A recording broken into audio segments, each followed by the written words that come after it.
for ফিল্ডে ভারতীয় actually এই প্ল্যানেটেরিয়ামটা আমাদের মিস্টার এমপি বিড়লা চালু করেছিলেন 1962-তে। বসে যাও বাবা, এখানে বসে যাও, একটু বসে দাদা, বসো। এই বসো না, বলো ছবি।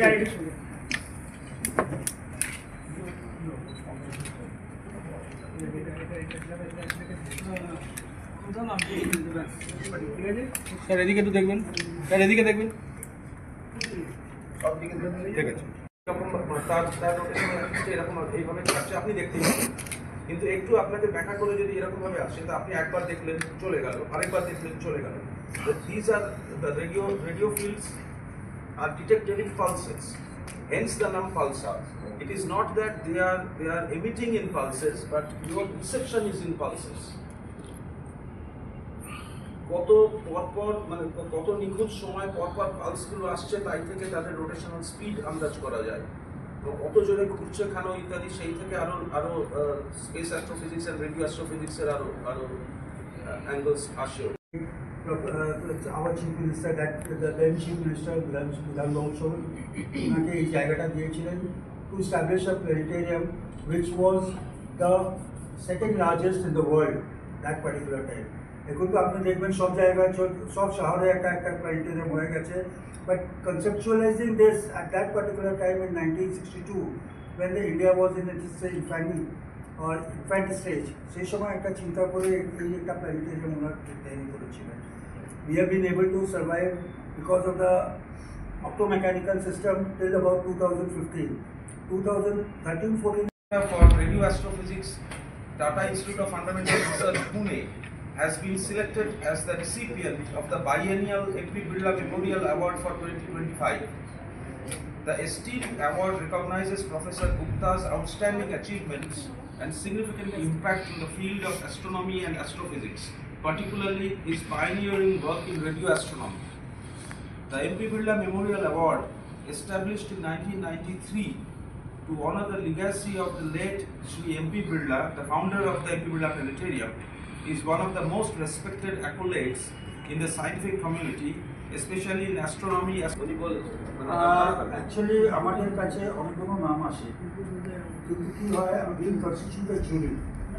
এই জুরিতে there are about 6 members, every year they change. তো যে ওরা সিলেক্ট করে কি কাকে দিতে হবে। তো based on this jury selection, we have awarded this 2025 award to Professor Yashwant Gupta. দেখুন, ডক্টর এপিজে আব্দুল কালামের জন্য কোনো জুরি দরকার হয়নি, প্রফেসর নার্লিকারের জন্য কোনো জুরি দরকার হয়েছে। দে আর সাচ এস্টাবলিশড নেম, ওদের জন্য কোনো মানে চিন্তা সেকেন্ড থট দেওয়া দরকার হয়নি।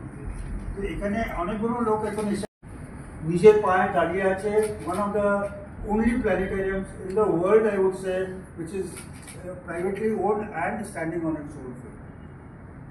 যে বিষয়টা নিয়ে আমাদের রাজ্যে এই আপনারা সাংবাদিক বৈঠক করছেন, তো এই সাবজেক্টের ওপর কি কোনো প্রোগ্রাম আপনাদের এখানে তৈরি করা হচ্ছে আলাদা কিছু এই প্ল্যানেটোরিয়ামে দেখানোর জন্য? আপনি বলছেন আমাদের এই অ্যাওয়ার্ড ফাংশনটি, মানে আজকে প্রেস কনফারেন্সটা আমাদের যে সাবজেক্টটা নিয়ে হচ্ছে আর কি, এই প্রফেসর যশবন্ত গুপ্তা, সাবজেক্টটা পালসার নয়।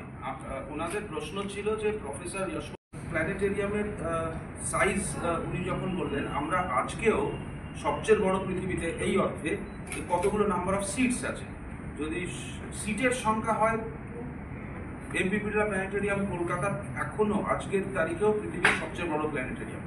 ডোমের সাইজে নয়, কিন্তু হ্যাঁ সিটের সাইজে আমরা আজকেও সবচেয়ে বড়। 26 নয়, আগে বুঝতে হবে 19 আমাদের হওয়ার কথা ছিল, 19-এর পরে 21। এটা তো বাইএনিয়াল, 1 বছর অন্তর 1 বছর হয়। 19-এর পরে হওয়া উচিত ছিল 21-এ তখন সাংঘাতিক কোভিড লকডাউনই অলমোস্ট চলছে, তো 21 কোভিড জনিত কারণে হয়নি।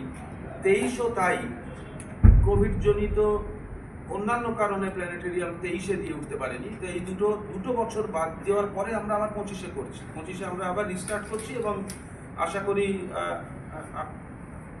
আমরা এটা আবার কন্টিনিউ করে চলতে পারব। এবং এর আগেও আমরা একটি মিস করেছি, সেটা উনি বলেছেন, সেটা হচ্ছে যখন আমাদের রিনোভেশন চলছিল, প্ল্যানেটেরিয়াম পুরো বন্ধ হচ্ছে, কিছুক্ষণ পর ক্রমাগত এসে চলেছে। এই আসার সিকোয়েন্সটা খুব নিখুঁত, একদম পৃথিবীর চারপাশেই ঘুরে, যে তার নিজের অক্ষের চারপাশে ঘুরছে, সে ঘুরছে তার বহু দূরে তারা একটি, সে তার নিজের অক্ষেই ঘুরছে, কিন্তু তার রেডিও ওয়েভটা আপনার কাছে ইনপালসেস পৌঁছচ্ছে, আপনার চোখে বা চোখে নয়, আপনার ইনস্ট্রুমেন্ট। তো সুতরাং আপনি তাকে ধরছেন as a pulse emitting stellar object, hence the name pulse. যে আপনাকে আপনাদের এখন জানালেন, that is because of the knowledge of MP Birla institute of fundamental research একটি অ্যাওয়ার্ড 1993 সাল থেকে শুরু করেছিল জ্যোতির্বিজ্ঞান এবং এই ধরনের আরও সাবজেক্টের উপরে যারা ভারতীয় যারা খুব উচ্চস্তরের কাজ করছেন তাদের কাজকে মান্যতা দিয়ে একটি অ্যাওয়ার্ড ইনস্টিটিউট করে। অ্যাওয়ার্ডটির নাম হচ্ছে এমপি বিড়লা মেমোরিয়াল অ্যাওয়ার্ড। 1993 সাল থেকে অ্যাওয়ার্ডটি নিয়ে আসা হচ্ছে। এক বছর 93, তারপরে 1995, 1997 এইভাবে অ্যাওয়ার্ডটি দিয়ে আসা হয়েছে। প্রথম অ্যাওয়ার্ড আমরা দিয়েছিলাম প্রফেসর জে বি নার্লিকারকে, বিশ্ববরণ্য বিজ্ঞানী। মাঝখানে দুবার বন্ধ ছিল অ্যাওয়ার্ডটি, যখন একবার প্ল্যানেটেরিয়াম তার নিজের পুরো বড় একটি রিনোভেশন প্রজেক্ট হাতে নিয়েছিল 2015 থেকে 17, প্ল্যানেটেরিয়াম পুরো বন্ধ রেখে এই কাজটি করা হয়েছিল, সেই সময় বন্ধ ছিল, দুটি অ্যাওয়ার্ড হয়নি সেই সময়। এবং তারপরে 2021-এ হওয়ার কথা ছিল হিসেব মতন, কিন্তু সেও তখন আবার কোভিড ইত্যাদি কারণে 21 এবং 23-এ হয়নি। আমরা 2025 এই বছর আবার নতুন করে শুরু করছি এবং 2025-এর 5ই ডিসেম্বর শুক্রবার সেই দিন এই অ্যাওয়ার্ডটি দেওয়া হবে প্রফেসর যশবন্ত গুপ্তা পুনের TIFR এর NCR national centre for radio অ্যাস্ট্রোফিজিক্সের উনি সেন্টার ডাইরেক্টর এবং ডিস্টিংগুইশড প্রফেসর, সেখানকার প্রফেসর যশবন্ত গুপ্তাকে দেওয়া হবে 5ই December 2025 MP Birla memorial award 2025 সালের। Thank you.